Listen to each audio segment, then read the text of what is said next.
Hello, this is Doug, the 2-Minute Gardener, continuing our series on small backyard remodels. This one, we're going to kind of look at different ideas for a shade structure, paver, patio layout, and a cut flower garden. So let's get started. So this particular backyard was an old broken swimming pool. They had already demoed it by the time I showed up. Also had concrete that had been poured in 3 different eras, so none of it matched and none of it was very unified. So basically we wanted to just blow it all up and start all over. So again, not a big backyard, but we wanted to get a kind of a unifying idea, and I really recommended pavers. As you saw in last week's video about pavers versus concrete, I think you can get some really great color textures with pavers, as you're going to see shortly. So once we decided on that, time to demo it out, get out the big red hose, figure out the patio layout.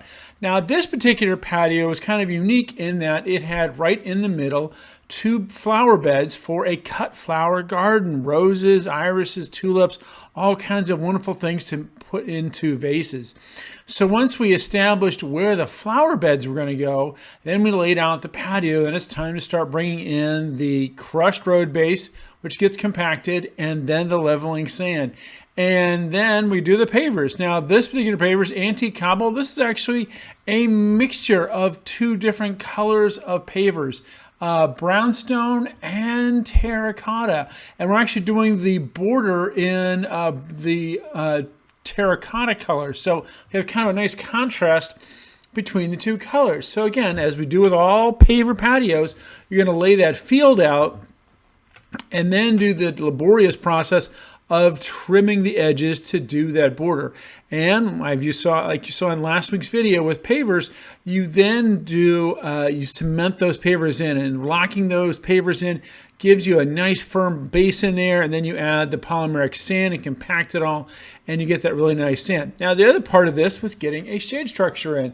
The client picked this wonderful shade structure. This is a synthetic shade structure, a louvered shade structure, and there's a link in the video description and comment section if you want more information about this shade structure. It's really kind of ingenious because 2 things. It's louvered, so we can be totally open or totally closed. Just kind of cranks open like that. It's kind of neat. But the other part that's kind of cool is the louvers have little rain gutters, so it directs all the water off the roof into that center beam and the side beams, and then down to the vertical beams and out to the garden.